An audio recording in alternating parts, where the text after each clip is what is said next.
بسم اللہ الرحمن الرحیم الحمد للہ نحمده ونستعینه ونستغفره ونؤمن به ونتوکل علیہ ونعوذ باللہ من شرور انفسنا ومن سیئات اعمالنا من یهده اللہ فلا مضل له ومن یضلل فلا هادی له ونشهد أن لا إله إلا الله وحده لا شريك له ونشهد أن سيدنا ومولانا محمدا عبده ورسوله صلى الله تعالى عليه وعلى آله وصحبه وبارك وسلم تسليما كثيرا كثيرا أما بعد فأعوذ بالله من الشيطان الرجيم بسم الله الرحمن الرحيم يا أيها الذين آمنوا قوا أنفسكم وأهليكم نارا وقودها الناس والحجارة عليها ملائكة غلاظ شداد لا يعصون الله ما أمرهم ويفعلون ما يؤمرون صدق الله العلي العظيم وقال النبي صلى الله عليه وسلم كلكم راع وكلكم مسؤول عن رعيته كما قال صلى الله عليه وسلم. محترم علماء کرام، سردار صاحبان، ذمہ دار اور سربراہ حضرات، نوجوان دوستوں، پیارے بچوں، کئی سال سے یہ معمول چل رہا ہے کہ رمضان مبارک کے گزرنے کے بعد آپ حضرات کے درمیان تھوڑی دیر کے لیے حاضری ہو جاتی ہے اور کچھ دین کے سلسلے میں، اپنی ذمہ داریوں کے سلسلے میں مذاکرہ ہو جاتا ہے. میں نے ابھی آپ کے سامنے قرآن پاک کی ایک آیت اور نبی کریم صلی اللہ علیہ وسلم کی ایک حدیث پڑھی گئی. آج کی اس مجلس میں اس سے متعلق کچھ بات عرض کرنا ضروری ہے، کیونکہ یہ وقت کا تقاضا ہے اور بہت اہمیت اختیار کر چکا ہے. اللہ جل شانہ ارشاد فرماتے ہیں، تمام ایمان والوں کو مخاطب کر کے بغیر کسی امتیاز کے، بڑا ہو چھوٹا ہو، عالم ہو جاہل ہو، مرد ہو عورت ہو، نیک ہو عام آدمی ہو، سب کو خطاب الذین آمنوا سے، جو بھی ایمان والا ہے سب کو خطاب کر کے اللہ تعالیٰ فرماتے ہیں، اے ایمان والو، اپنے آپ کو اور اپنے اہل و عیال کو اس آگ سے بچاؤ جس کا ایندھن انسان اور پتھر ہوں گے، جس پر ایسے سخت گیر سخت مزاج فرشتے مسلط ہوں گے کہ جو اللہ تعالیٰ کے حکم کی خلاف ورزی نہیں کرتے اور جو ان سے کہا جاتا ہے اسی کے مطابق عمل کرتے ہیں. یعنی ان سے کوئی زور زبردستی کر کے اپنے آپ کو بچا نہیں سکتا. فرمایا بچاؤ اپنے آپ کو اور اپنے اہل و عیال کو آگ سے. آگ سے بچانے کا کیا مطلب ہے؟ کیا کوئی زبردستی آگ میں کود رہا ہے ہمیں پکڑنا ہے؟ اس کا مطلب سیدھا سیدھا یہ ہے، اس راستے پر چلنے سے بچاؤ کہ جس کی منزل آگ ہے، جہنم ہے، جس کا انجام جہنم میں کا داخلہ ہے. یہ ذمہ داری ہر ایمان والے کی ہے. سب سے پہلے اپنی ذات کو بچائے، پھر اپنے اہل عیال کو بچائے. اگر ہر فرد اپنی ذات کے لیے اور اپنے اہل عیال کے لیے اس ذمہ داری کو اوڑھ لے اور پوری دیانتداری کے ساتھ اس کو ادا کرے تو کوئی گھر خالی نہیں بچے گا. سارا کا سارا معاشرہ انشاءاللہ اس آیت کی برکت سے سدھر جائے گا. ہر وقت اس پر نظر ہوگی کہ ہمارا کوئی عمل اللہ کو ناراض کرنے والا تو نہیں ہے. ایسا تو کوئی عمل نہیں کہ جو جہنم میں لے جانے والا ہو. یہ خطاب ہے تمام ایمان والوں کو، اور یہ ذمہ داری دی گئی ہے ہر مسلمان کو کہ اپنے آپ کو بھی بچاؤ، جہنم میں جانے والے راستے پر چلنے سے اہل عیال کو بھی بچاؤ. اس کے لیے کرنا کیا ہوگا؟ سب سے پہلی چیز یہ کہ بچپن میں بچوں کو دین سکھایا جائے. ان کو ایمان کی حقیقت بتلائی جائے، کلمہ نماز کی تعلیم دی جائے، قرآن پڑھنا سکھایا جائے، عقیدے کی اہمیت سمجھائی جائے، ایمان کی قدر و قیمت ان کے دل میں بیٹھائی جائے، ان کو یہ سمجھ میں آ جائے کہ ہماری سب سے قیمتی دولت ہمارا ایمان ہے۔ اللہ نے ہم کو مسلمان گھرانے میں پیدا فرما دیا، اس کا بہت بڑا احسان ہے۔ صحابہ کرام رضی اللہ تعالیٰ عنہ کو بڑی بڑی قربانیاں دے کر ایمان کی دولت ملی تھی، اور آج بھی اگر اللہ تعالیٰ کسی کے مقدر میں ہدایت لکھ دیتے ہیں اور وہ اپنا باطل مذہب چھوڑ کر دائرہ اسلام میں آتا ہے تو اس کو بڑی بڑی مزاحمتوں کا سامنا کرنا پڑتا ہے۔ خاندان کے لوگ دشمن ہو جاتے ہیں، محلے کے لوگ دشمن ہو جاتے ہیں، شوہر مسلمان ہو گیا تو بیوی مخالف ہو گئی، بیٹا مسلمان ہو گیا تو باپ مخالف ہو گیا، در بدر کی ٹھوکریں کھانی پڑتی ہیں، مکان جائیداد سے محرومی اختیار کرنی پڑتی ہے۔ اللہ کا شکر ہے کہ اس نے ہمیں اس طرح کی تمام آزمائشوں سے محفوظ رکھا، ہمیں مسلمان گھرانے میں پیدا کیا، پیدائشی طور پر ہمیں ایمان عطا فرمایا۔ اس ایمان کی حفاظت کریں، کیسے اپنی جو موجودہ سطح ہے اس کو باقی رکھتے ہوئے آگے بڑھانے کی کوشش کریں۔ اس لیے جو بچہ گھر میں پیدا ہو، جب سن شعور کو پہنچے تو اب اس کے ایمان کی فکر ہمیں کرنی ہے۔ آخر کوئی وجہ تو ہے، رسول اللہ صلی اللہ علیہ وسلم ارشاد فرماتے ہیں کہ بچہ جب 7 سال کا ہو جائے تو اس کو نماز کا حکم کرو، 10 سال کا ہو جائے نماز نہ پڑھے تو اس کو مارو، پٹائی کرو اس کی۔ حالانکہ بچہ مکلف ہوتا ہے بالغ ہونے کے بعد، عام طور سے 14-15 سال کی عمر میں بچے بالغ ہوتے ہیں، لیکن 7 سال کے بچے کو نماز کا حکم کیوں کیا جا رہا ہے؟ ابھی سے مسجد میں جانے کا عادی بن جائے، اللہ کے گھر میں حاضری دے، نماز پڑھے، سر جھکائے، نماز کے کلمات کو سیکھے، تاکہ ایمان اس کے اندر مضبوطی اختیار کر لے، اس کی جڑ بنا لے، تو ان کا دینی مزاج بنایا جائے، قرآن پاک پڑھایا جائے، کلمہ سکھایا جائے، اور ان کو سمجھایا جائے کہ ایمان تمہاری سب سے بڑی قیمتی دولت ہے۔ اللہ پر ایمان لانے کا کیا مطلب ہے، رسول اللہ صلی اللہ علیہ وسلم پر ایمان لانے کا کیا مطلب ہے، اسی طریقے سے تقدیر کیا چیز ہے، جنت جہنم کیا چیز ہے، جنت پر ہمارا ایمان، جہنم پر ہمارا ایمان، تقدیر پر ایمان، مرنے کے بعد دوبارہ زندہ ہونا ہے، اللہ کے سامنے حاضر ہونا ہے۔ آج ماحول بدل رہا ہے۔ بچپن میں ہم نے دیکھا کہ بچوں کو اس کے سامنے بات بات پر اللہ کی ناراضگی سے ڈرایا جاتا، بیٹا فلاں کام مت کرو، اللہ ناراض ہو جائے گا، اللہ تعالیٰ ناراض ہوگی، جہنم میں جلایا جائے گا، کسی کا سامان مت چھوڑو، جھوٹ مت بولو، جھوٹ بولو گے تو منہ میں جہنم آگ ڈال دی جائے گی۔ بچوں کی تربیت کی جاتی تھی، آج اتنے بڑے بچے کے ہاتھ میں تو موبائل تھما دیا جاتا ہے، اس کی تربیت کہاں سے ہوگی؟ اس کا دل و دماغ تو اسی کے اندر الجھ کر رہ جاتا ہے۔ تو سب سے پہلی ذمہ داری سرپرستوں کی یہ ہے کہ بچے کو دین کی تعلیم دیں، کلمہ سکھائیں، دینیات پڑھائیں، قرآن پاک سکھائیں۔ اب آگے اگر اللہ تعالیٰ توفیق دے تو دین کی تعلیم میں اور آگے بڑھیں، حافظ بنائیں، قاری بنائیں، عالم بنائیں۔ ہر گھر کے اندر، ہر خاندان کے اندر ایک عالم دین کا ہونا ضروری ہے، تاکہ تفصیلی دینی معلومات اس کی طرف رجوع کر کے حاصل کی جا سکے، جائز ناجائز کے بارے میں اس سے پوچھا جا سکے۔ کاروبار کر رہے ہیں، کون سا کام جائز ہے، کون سا کام ناجائز ہے، کون سا حلال ہے، کون سا حرام ہے، آمدنی کیسے درست ہوگی، کیسے خراب ہو جائے گی، اس کا جاننے والا ہونا چاہیے۔ ہم دنیاوی معاملات میں دنیاوی لوگوں سے مشورہ کرتے ہیں، لیکن ہم مسلمان ہونے کی حیثیت سے ہمیشہ اس پر بھی نظر رہنی چاہیے کہ ہمارا کوئی کام اللہ کو ناراض کرنے والا نہ ہو، اور اس کو بتانے کے لیے علماء کی ضرورت ہے، مفتیان کرام کی ضرورت ہے۔ تو جیسے تمام ضرورت کے لیے ہم افراد تیار کرتے ہیں، آج خوشحال گھرانوں میں بچوں کو پڑھاتے ہیں تو MBA کراتے ہیں،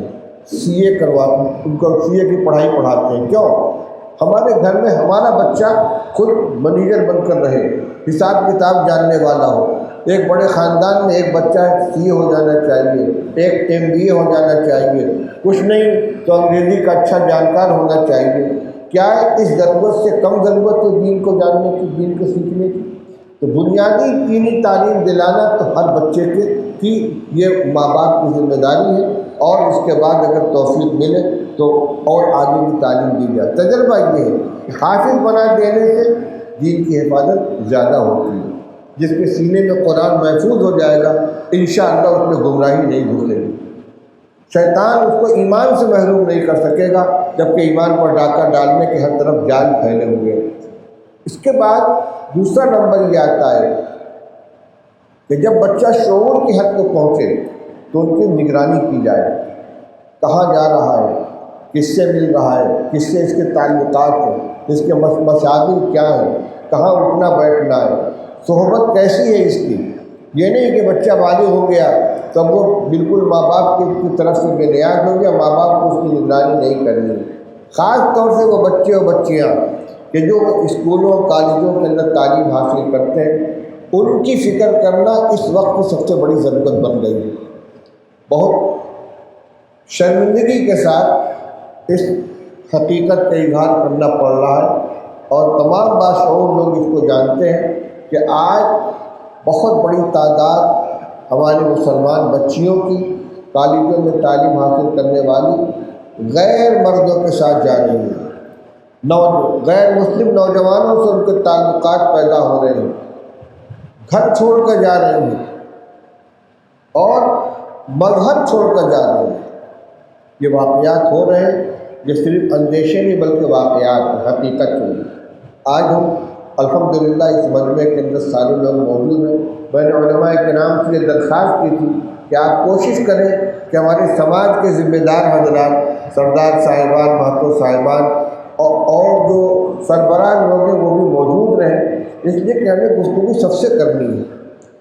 میں ایک بات عرض کرنا چاہتا ہوں کہ اللہ تعالیٰ نے جس کو جو صلاحیت عطا فرمائی ہے، اس صلاحیت کو دین کی حفاظت کے لیے اور اللہ تعالیٰ کے احکام کو بجا لانے کے لیے استعمال کریں۔ ہر شخص میں یکساں صلاحیت نہیں ہوتی۔ ہمارے طبقے میں الحمدللہ 50 بلکہ اس سے زیادہ علماء کرام ہیں، پرانے علماء بھی ہیں، نئے فضلاء بھی ہیں، اللہ نے ان کو دین کا علم عطا فرمایا،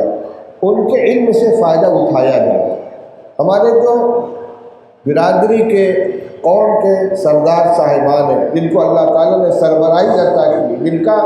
قدم، جن کا ہر عمل مؤثر ہوتا ہے، جو دوسروں کے اوپر دباؤ دے سکتے ہیں، دوسروں کو مجبور کر سکتے ہیں، حکم نافذ کر سکتے ہیں، ان کو اپنی طاقت اور اپنی صلاحیت کو استعمال کرنا چاہیے۔ اسی طرح تیسری چیز ہے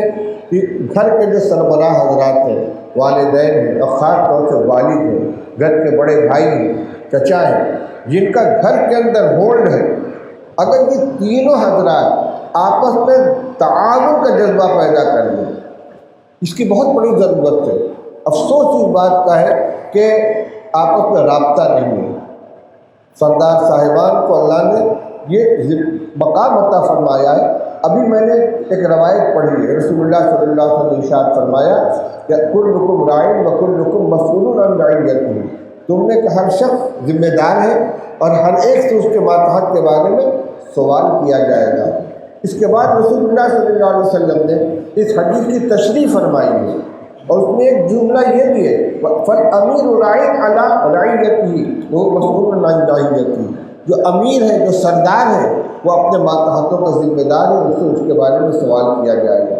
ہم برادرانے کے مسائل کے اندر شادی کیسے ہوگی، مہر کتنا ہوگا، خرچہ کتنا دیا جائے گا، نکاح طلاق کا مسئلہ کیسے نپٹایا جائے گا، اس میں جہاں اپنی صلاحیت کو استعمال کرتے ہیں، آپس میں کوئی جھگڑا ہو جائے تو اس کا فیصلہ کرتے ہیں، بڑے بڑے مسائل کو حل کرتے ہیں۔ میرے بھائیوں اور میرے بزرگوں، سب سے زیادہ اہم یہ ہے کہ آپ اپنی صلاحیت کو اس طوفان سے بچانے کے لیے استعمال کریں۔ یہ مسئلہ بہت آگے بڑھ چکا ہے اور اس کے لیے تینوں طبقے کا تعاون ضروری ہے۔ علماء کرام اور نوجوان افراد جذبہ رکھتے ہیں، دل کے اندر کام کرنا چاہتے ہیں، ان کو کچھ بنانے کی ضرورت ہے، ان کو سرپرستی کی ضرورت ہے۔ ہمارے بڑے ان کا تعاون کریں، ان کی سرپرستی کریں، یہ ان سے ملاقات کریں تو ان کی بات کو سنیں، یہ مشورہ دیں تو ان کے مشورے کو سنیں، ان سے جو تعاون مانگیں ان کو تعاون کریں۔ اور اس کے بعد کام بنتا ہے ہمارے گھر کے جو افراد ہیں، جنہوں نے اپنی بچیوں کو اسکولوں کے اندر کالجوں کے اندر داخل کر رکھا ہے جہاں مخلوط تعلیم ہوتی ہے. میں کسی کالج کا نام نہیں لوں گا لیکن علاقے میں بڑے بڑے اطراف کے اندر کالج یونیورسٹیاں موجود ہیں. بچیاں وہاں اعلیٰ تعلیم حاصل کر رہی ہیں اور ان کے تعلقات غیر مسلم نوجوانوں کے ساتھ ہو رہے ہیں اور وہ گھروں سے جا رہے ہیں.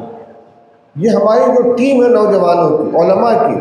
جو اس پر کام کرنا چاہتی ہے ان کا کام یہ ہے کہ وہ اس کی نشاندہی کریں, پتہ چلائیں کون سی بچی کس راستے کے اوپر جا رہی ہے اور اس کے بعد ان کے والدین سے ان کے گھر والوں سے ملاقات کر کے ان کو متنبع کیا جائے, آگاہ کیا جائے. اور وہ صفائی نہ دیں کہ میری بچی کے بارے میں آپ ایسی بات کیوں کہہ رہے ہیں, یا اس سے آگے بڑھ کر بعض نادان بھی کہہ دیتے ہیں کہ میری بچی آزاد ہے تو آپ کو کیا پریشانی ہے. بھائی پریشانی یہی کہ اللہ نے ہم کو علم دین دیا ہے, ہماری یہ ذمہ داری ہے کہ ہمارے معاشرے کے اندر کوئی غلطی ہوگی تو ہم اس کو اس کی نشاندہی کریں گے. اور پھر اس سلسلے میں ہمارے جو سردار صاحبان ہیں, بانٹو صاحبان ہیں اور ان کی مجلس کے اندر بیٹھنے والے ذمہ دار حضرات ہیں, وہ اس پر دباؤ بناؤ, آزاد نہ چھوڑ دیں. یہ طوفان جو آ رہا ہے غیر قوموں کی طرف سے ایک پلاننگ ہے, پورا نقشہ بنا ہوا, مدت سے یہ چیز چل رہی تھی اور اس وقت اس پہ بہت زور دیا جا رہا ہے کہ مسلمان لڑکیوں کو غیر مسلم گھرانوں کے اندر لایا جائے, ان کا مذہب بدلا جائے, ان کی عزت اور ان کے ناموس کو پامال کیا جائے, ان کے ذریعے اپنے بچے پیدا کرائے جائیں. جو چیزیں میڈیا میں آ رہی ہیں میں اس کا تذکرہ آپ کے سامنے کر رہا ہوں. کس قدر بے غیرتی کی بات ہے, بے شرمی کی بات ہے کہ ہماری بچیاں غیروں کے ساتھ چلی جائیں, دین دھرم سے بھی ہاتھ دھو بیٹھے, عزت آبرو ان کی پامال ہو جائے اور ہم اس کے بارے میں کچھ سوچنے کے لیے تیار نہ ہوں. اس سلسلے میں ہمارے طبقے کے تمام ذمہ داروں کو, علماء کو, نوجوانوں کو ساتھ لے کر اور اس پر غور کرنا چاہیے, مشورہ کرنا چاہیے, پلان بنانا چاہیے, طریقہ عمل طے کرنا چاہیے. اور جو نوجوان, جو عالم, کام کرنے والے ٹیم کے جو افراد آئیں اور وہ نشاندہی کریں کہ فلاں گھرانے کی فلاں بچی کے سلسلے میں ہم کو یہ اطلاع ملی ہے تو اس کو نظر انداز نہ کریں. اگر جس پیمانے پر غیروں کی طرف سے گمراہی پھیلانے کی اور ایمان کو لوٹنے کی کوشش ہو رہی ہے, اگر اسی طاقت کے ساتھ اسی ہم مزاحمت نہیں کریں گے تو اپنے بچوں کا اور اپنے بچوں کا ایمان بچا نہیں سکیں گے. ہم صرف اسی کے خلاف نہیں ہیں, ہم اس کے بھی خلاف ہیں کہ کوئی مسلمان لڑکا اپنے گھر کے اندر کسی غیر مسلم لڑکی کو لے آئے, لیکن ایسا ہمارے معاشرے میں نہیں ہو رہا ہے, لیکن اس کے برخلاف ہو رہا ہے. دیکھیے تعلیم دلانا منع نہیں ہے, لیکن اگر آپ نے اس خاردار وادی کے اندر قدم رکھا ہے اور آپ کو شوق ہے کہ اپنے بچے کو اعلیٰ تعلیم دلائیں گے تو آپ کو اس کے پورے بندوبست کرنا پڑے گا. بچی گھر سے نکلے, سرپرست اس کے ساتھ جائیں پہنچانے کے لیے, اس کو لیوانے کے لیے, وہ آزاد نہیں ہونی چاہیے. یہ تو ایک شوق پورا کیا جا رہا ہے, ورنہ ہمارے یہاں بچیاں دفاتر کے اندر کام نہیں کرتی, ان کو ملازمت نہیں کرنی. ہمارا معاشرہ الحمدللہ خود کفیل ہے, گھروں میں ان کو اس کی ضرورت نہیں کہ خود کما کر لے آئیں, خرچ کریں. جس معیار کی بھی زندگی گزاری جا رہی ہے اس میں کمانے کی, خرچ کرنے کی ذمہ داری گھر کے مرد کی ہوتی ہے, عورت کی کوئی ذمہ داری نہیں ہوتی. ہاں گھروں میں عورتیں کام کرتی ہیں, ساڑی کے رنگ کی جال بنانی ہے, فال ٹاکنا ہے, یا اور جو گھریلو کام ہوتا ہے وہ عورتیں کر لیتی ہیں, مگر ان کو کسی دفتر میں جا کے ملازمت نہیں کرنی. اللہ نے یہ معاشرہ ہمیں عطا فرمایا ہے, اس لیے بلا ضرورت کالجوں یونیورسٹیوں کو داخل کرانا, ان کے ایمان کو خطرے میں ڈالنا, اس کی کوئی ضرورت نہیں ہے. مولانا اشرف علی صاحب تھانوی رحمۃ اللہ علیہ بہشتی زیور مرتب کی تھی اسی مقصد کے لیے کہ اگر بہشتی زیور کسی بچی کو اطمینان کے ساتھ پڑھا دیا گیا اور پھر بچی نے ہمارے مدرسوں میں درجہ 5 تک پرائمری کی تعلیم حاصل کر لی تو بقدر ضرورت ہندی, انگریزی اور حساب لکھنا پڑھنا اس کو آ جاتا ہے, اپنی ضرورت کی چیزیں نوٹ کر سکتی ہے, مسائل بہشتی زیور میں پڑھ لے گی. اور اگر عالم کی تعلیم دلانی ہے تو جہاں عالمات کی تعلیم ہوتی ہے بچے کو وہاں داخل کیجیے, اس کو عالمہ بنائیے, حافظہ بنائیے, تاکہ اعلیٰ تعلیم بھی ہو جائے لیکن دین کے راستے کی ہو. تو یہ جو شوق ہے کالجوں میں داخل کرانے کا یہی غلط ہے، لیکن اگر کوئی بہت ضروری سمجھتا ہے تو پوری حفاظت کے انتظام کرنا چاہیے، بلانے کا، پہنچانے کا، اس کی نگرانی کا۔ ہر بچی کے ہاتھ میں موبائل ہے، بڑا موبائل ہے، وہ کہاں سے اس کا رابطہ ہے، کس سے دوستی ہو رہی ہے، کس سے بات چیت ہو رہی ہے، کیا پیغام آ رہا ہے جا رہا ہے، ہمیں خود پتہ نہیں ہے۔ پٹرول اور آگ کو ایک ساتھ کر دیتے ہیں اور ہم مطمئن ہو کر بیٹھے رہتے ہیں۔ اس لیے میں بہت زیادہ کھول کر بات نہیں کر سکتا، لیکن یہ ایک حقیقت ہے اور ہمارے معاشرے کے اندر یہ ذہن پھیل رہا ہے۔ غور کریں، مشورہ کریں۔ میں پھر درخواست کروں گا اپنے بڑوں سے، بڑی عاجزانہ درخواست کروں گا کہ اپنے مقام اور مرتبے کو پہچانیں، اپنی حیثیت کا صحیح استعمال کریں، ان نوجوانوں کے جذبات کی قدر کریں، ان کی سرپرستی کریں، ان کے سر کے اوپر ہاتھ رکھیں، ان کو مشورہ دیں، اور یہ اگر کوئی اچھا مشورہ دیتے ہیں تو اس کو قبول کریں، اپنی شان کے خلاف نہ سمجھیں۔ پھر اپنے اثر و رسوخ کو استعمال کر کے جہاں اس طرح کے واقعات پیش آ رہے ہوں ان کے گھر والوں سے رابطہ کر کے ان بچیوں کو اس دلدل سے نکالنے کی کوشش کریں۔ اگر اب بھی ہم بیدار نہیں ہوں گے، اب بھی ہمیں ذمہ داری کا احساس نہیں ہوگا، یہ معاملہ اتنا آگے بڑھ جائے گا کہ پھر اس سیلاب کی وہ بند قائم کرنا ہمارے لیے مشکل ہو جائے گا۔ اللہ تعالیٰ ہمیں اس کی توفیق نصیب فرمائے۔ جو روایت میں نے پڑھی ہے، کلکم رائن وکلکم مسئول عن رعیتہ، کہ تم میں ہر شخص ذمہ دار ہے، ہر ایک سے اس کے ماتحت کے بارے میں سوال کیا جائے گا، پوچھا جائے گا۔ تو اس میں اور بھی ذمہ داریاں آتی ہیں۔ عورت اپنے شوہر کے مال و متاع کی ذمہ دار ہے، گھر کا ملازم اپنے مالک کے ساز و سامان کا ذمہ دار ہے، اس کا محافظ ہے، گھر کا بڑا سرپرست اپنے تمام اہل و عیال کا محافظ ہے، ان کا دینی ذمہ دار ہے۔ دینی ذمہ داری میں اولاً تو ان کی تعلیم و تربیت آتی ہے، پھر ان کی نگرانی ہے، گھر میں نماز کا اہتمام ہو رہا ہے یا نہیں، قرآن پاک کی تلاوت ہو رہی ہے یا نہیں۔ ہم صرف اپنے عمل کو لے کر مطمئن ہو گئے کہ ہم مسجد کے اندر بیٹھے ہیں، صبح شام کی تسبیح پوری کر رہے ہیں، جماعت میں چلہ بھی لگا رہے ہیں، دین کا کام کر رہے ہیں، گھر میں نماز ہو رہی کہ نہیں ہو رہی، یہ کوئی دینداری نہیں ہے۔ دین کا کام پہلے اپنے گھر سے ہونا چاہیے، اپنے گھر والوں کی فکر ہونی چاہیے۔ قوا انفسکم واہلیکم نارا، اپنے کو بچاؤ، اپنے گھر والوں کو بچاؤ۔ گھر میں چراغ جلاؤ، پھر مسجد میں چراغ جلاؤ۔ اگر ہم باہر کی فکر کریں اور گھر کی فکر نہیں کریں گے، یہ محنت کسی کام کی نہیں ہے۔ میں باہر کی محنت سے منع نہیں کر رہا ہوں، اگر سب گھر میں بیٹھ جائیں گے تو باہر کی محنت بند ہو جائے گی، لیکن جتنی فکر اس کی کر رہے ہیں اس سے زیادہ فکر اپنے گھر کی ہونی چاہیے،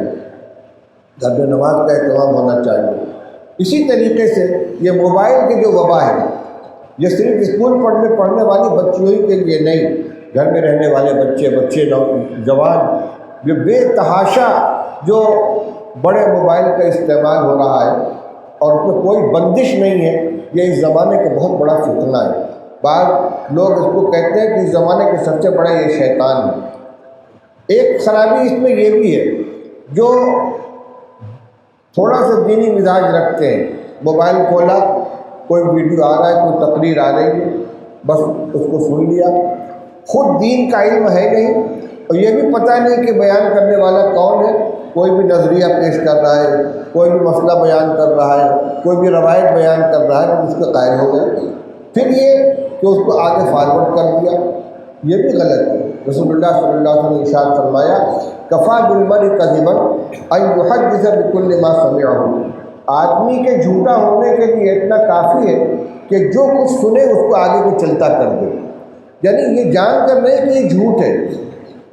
جو سنا اس کو آگے چلتا کر دیا۔ فرمایا کہ وہ شخص جھوٹا ہے، جھوٹے ہونے کے لیے اتنا کافی ہے، آگے بات چلانے کی پہلے تو یہ شکل تھی کہ ایک سے سنا دوسرے کو سنا دیا، آج یہ ہے کہ ایک جگہ سے میسج آیا اور 10 جگہ اس کو فارورڈ کر دیا، اب پتہ نہیں چلتا کہ یہ کہاں سے چلا تھا، کس نے اس کو بھیجا تھا، اور آگ کی طرح سے وہ گمراہی پھیلتی چلی جاتی ہے۔ اس لیے ہمارے جو موبائل دیکھنے کے شوقین ہیں اور ہر پیغام کو، ہر بیان کو، ہر تحریر کو بڑی دلچسپی کے ساتھ دیکھتے ہیں، ان کے لیے ضروری ہے کہ یہ پہلے معلوم کرے، دیکھیں کہ جس کا یہ بیان ہے کوئی مستند عالم ہے کہ نہیں ہے، صحیح العقیدہ ہے کہ نہیں ہے، صحیح مسلک رکھنے والے ہیں کہ نہیں، اس لیے کہ اس راستے سے گمراہیاں پھیل رہی ہیں۔ بدعتیں پھیلائی جا رہی ہیں، دین بیزاری پھیلائی جا رہی ہے، آزادی پھیلائی جا رہی ہے، اور خود اپنے پاس دین کا علم ہے نہیں، جو کچھ میسج کے اندر آیا، جو ویڈیو میں آیا، اس کو سمجھ لیا کہ یہی حقیقت ہے، کسی عالم سے اس کے بارے میں تحقیق کرنے کی بھی ضرورت نہیں ہے۔ تو جو غلط قسم کے میسج نہیں دیکھتے لیکن دینی مسائل کے اوپر ہر میسج کو سن رہے ہیں، ہر بیان کو سن رہے ہیں، ان کو بھی پرہیز کرنا چاہیے۔ علماء سے، نوجوان علماء ہیں، پرانے اساتذہ ہیں، ان سے مراجعات کر کے اس کے بارے میں جانکاری حاصل کریں۔ غرض یہ چیز ہمارے لیے راستے سے ہٹنے کا ایک بہت بڑا ذریعہ بن گئی ہے، اس سے ہم کو احتیاط کرنی چاہیے۔ ایسے ہی موبائل کے اندر اپنے وقت کو صرف کرنا یہ تضییع اوقات ہے، بلا ضرورت گھنٹوں موبائل لیے بیٹھے ہوئے ہیں، مشغلہ بنا ہوا ہے، میسج بھیج رہے ہیں، دیکھ رہے ہیں، یوٹیوب کے اوپر کیا آ رہا ہے اس کو دیکھ رہے ہیں، میسج میں کیا آ رہا ہے اس کو دیکھ رہے ہیں۔ وقت اللہ کی بہت بڑی دولت ہے، امانت ہے، یہ ایک ایک لمحے کے بارے میں اللہ تعالیٰ کے جواب دہ ہونا پڑے گا۔ بہت مشہور روایت ہے اور آپ نے بار بار سنا ہوگا، ترمذی شریف کی روایت رسول اللہ صلی اللہ علیہ وسلم نے ارشاد فرمایا، لا تزول قدم ابن آدم یوم القیامۃ حتیٰ یسأل عن خمس، عن عمری فیما افنا، وعن شبابی فیما ابلا، وعن مالی من این اکتسبہ وفیما انفقہ، وعن ماذا عمل فیما علم، او کما قال رسول اللہ صلی اللہ علیہ وسلم۔ رسول اللہ صلی اللہ علیہ وسلم ارشاد فرماتے ہیں کہ کسی آدمی کا قدم میدان محشر سے اس وقت تک ٹلے گا نہیں جب تک کہ 5 چیزوں کے بارے میں اسے سوال نہ کر لیا جائے، اور جب سوال کیا جائے گا تو جواب بھی دینا پڑے گا، اور جواب وہاں رٹا ہوا نہیں چلے گا کہ دنیا سے ہم کوئی سوال جواب تیار کر کے لے جائیں وہاں جا کے سنا دیں۔ جواب وہی آئے گا جو حقیقت ہوگی۔ سوال کیا کیا ہوگا؟ عمر کس چیز میں گزاری، تو مطلب یہ ہوا کہ پوری عمر اللہ کی طرف سے امانت ہے ہمارے پاس، اور اس کو کہاں گزارنا ہے، کس کام میں صرف کرنا ہے، ایک ایک لمحے کا جواب دینا پڑے گا۔ وعن شبابی فیما ابلا، نوجوان سن لیں، جوانی کے بارے میں خاص طور سے سوال ہوگا کہ زندگی کا جو سب سے قیمتی زمانہ تھا، جس میں امنگیں جوان ہوتی ہیں، حوصلے بیدار ہوتے ہیں، قوت عمل اپنے عروج پر ہوتی ہے، کام کرنے کا جذبہ ہوتا ہے، شوق ہوتا ہے، اس وقت میں اس جوانی کو تم صحیح جگہ استعمال کر سکتے تھے، تم نے کہاں گزارا ہے؟ حدیث میں فرمایا گیا کہ عرش کے سائے میں 7 قسم کے لوگوں کو جگہ ملے گی جس دن اس سائے کے علاوہ کوئی سایہ نہیں ہوگا، اور سورج 1.25 نیزے کے فاصلے پر چمک رہا ہوگا، اور بھیجا دماغ کے اندر اس طرح کھول رہا ہوگا جس طریقے سے پانی ہانڈی کے اندر کھولتا ہے۔ اس وقت جن 7 قسم کے خوش نصیبوں کو سایہ عرش میں جگہ ملے گی، اس میں ایک شاب نشا فی عبادت اللہ،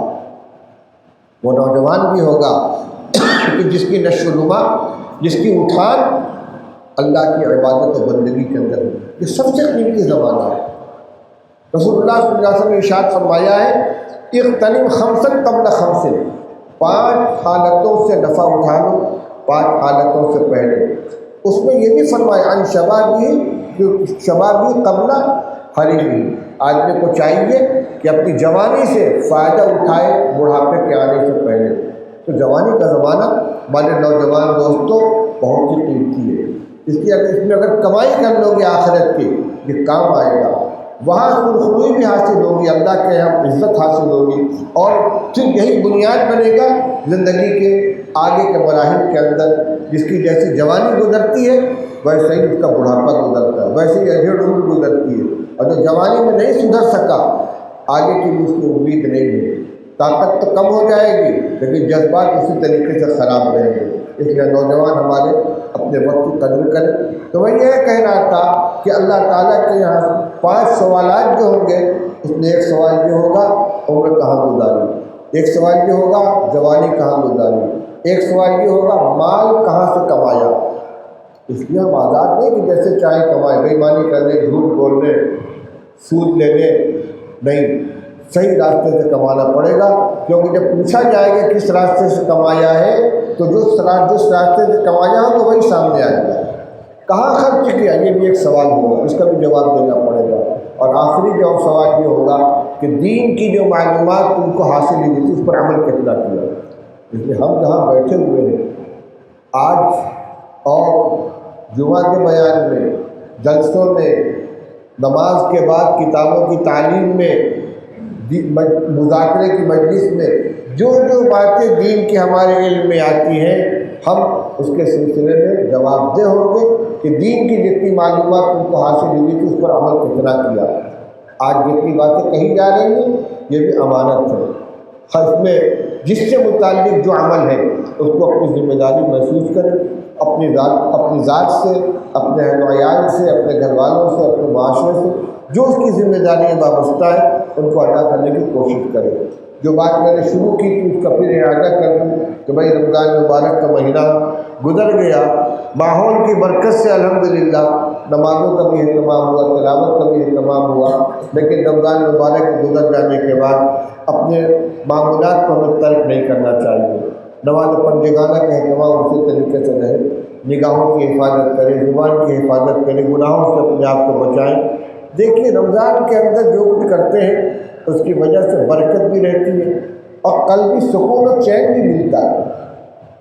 چین و سکون اللہ تعالیٰ نے اپنی یاد کے اندر رکھا ہے، اپنی یاد کے اندر اپنے ذکر میں چین و سکون کو اللہ تعالیٰ نے رکھا ہے۔ بذکر اللہ تطمئن القلوب، ہر آدمی آپ آج چین و سکون کا متلاشی ہے۔ اگر ہم چاہتے ہیں کہ قلبی سکون حاصل ہو، دل و دماغ مطمئن رہے، اللہ کی رحمت ہماری طرف متوجہ ہو، تو کوئی بڑی قربانی نہیں دینی ہے۔ وہی کام جو ہم رمضان میں کرنے لگتے ہیں، نماز 5 وقت کی مسجد میں آ کر پڑھیں، تھوڑا سا وقت نکال کر قرآن پاک کی تلاوت کر لیں، اللہ توفیق دے تو کچھ ذکر و تسبیح کا اہتمام کر لیں، دعاؤں کا اہتمام کریں، اپنے گھر کے ماحول کو ٹھیک رکھنے کی کوشش کریے کہ گھر میں جو قرآن پڑھا جا رہا ہے کہ نہیں پڑھا جا رہا ہے، تلاوت ہو رہی کہ نہیں ہو رہی ہے، بچے بچیاں عورتیں نماز پڑھ رہی کہ نہیں۔ اگر ہر گھر والا اس کی فکر کر لے گا تو انشاءاللہ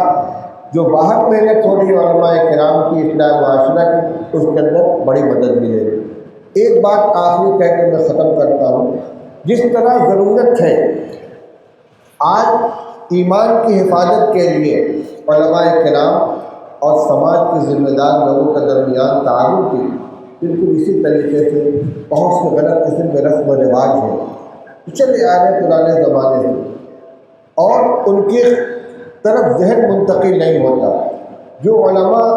تعلیم حاصل کر کے آتے ہیں، قرآن و حدیث کا فقہ کا علم حاصل کرتے ہیں اور اس کی روشنی میں وہ محسوس کرتے ہیں کہ یہ کام غلط ہے، یہ نہیں ہونا چاہیے، وہ اس کی نشاندہی کرتے ہیں، تو ان کی ٹانگ نہ کھینچی جائے، ان کا ساتھ دیا جائے، ان کی سرپرستی کی جائے کہ بھائی یہ عالم کا کام ہے کہ وہ بتائے گا کون سا کام صحیح ہے کون سا کام غلط ہے۔ اب جن کے ہاتھ میں نافذ کرنے کی طاقت ہے، جو ان کی ذمہ داری ہے، دینی ذمہ داری ہے، منصبی ذمہ داری ہے کہ اس کے اندر رکاوٹ نہ ڈالے بلکہ وہ عامل بنے۔ انشاءاللہ اسی طریقے سے معاشرے کی اصلاح ہوگی، غلط رسم و رواج اور بہت سی غلط چیزیں جو ہمارے معاشرے میں پھیلی ہوئی ہیں وہ ختم ہوں گی۔ اللہ تعالیٰ ہم سب کو عمل کرنے کی توفیق عطا فرمائے، اور رمضان مبارک کی جو مبارک گھڑیاں گزری ہیں اس کی وجہ سے جو تھوڑا بہت مزاج بنا ہے اس کو باقی رکھنے کی ہم کوشش کریں، اور اللہ تعالیٰ اس میں ہماری مدد فرمائے۔ وآخر دعوانا الحمدللہ رب العالمین۔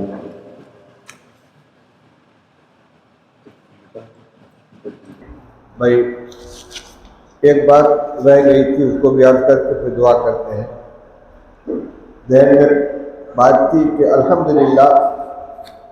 اس علاقے کے اندر بڑے بڑے مدرسے بھی ہیں اور اسکول بھی ہیں، گرلس اسکول بھی ہے اور نیشنل اسکول بھی ہے۔ یہ جو یونیورسٹی کی سطح کی جو تعلیم ہے، جس کے لیے ہماری بچیاں کالجوں میں جاتی ہیں، یونیورسٹیوں میں جاتی ہیں، ہمت کر کے مشورہ کر کے مشترکہ مشورے کے ذریعے کوئی ایک ایسا تعلیمی ادارہ قائم ہونا چاہیے جس کا کنٹرول اپنے ہاتھ میں ہو، جس میں یہ خطرات اور یہ خدشات جو پیش آ رہے ہیں یہ ختم ہو جائے۔ طویل المیعاد کام ہے، لیکن اگر ارادہ کر لیں گے اور نقشہ سازی کریں گے تو انشاءاللہ کام ہوگا۔ آج پورا نہیں ہو پائے گا، کچھ وقت لگے گا، اس پر بھی غور کرنا چاہیے اور ذمہ دار لوگوں کو اس کے بارے میں مشورہ کرنا چاہیے۔ اللہ تعالیٰ اس کے بھی توفیق عطا فرمائے۔ دعا کر لیجیے۔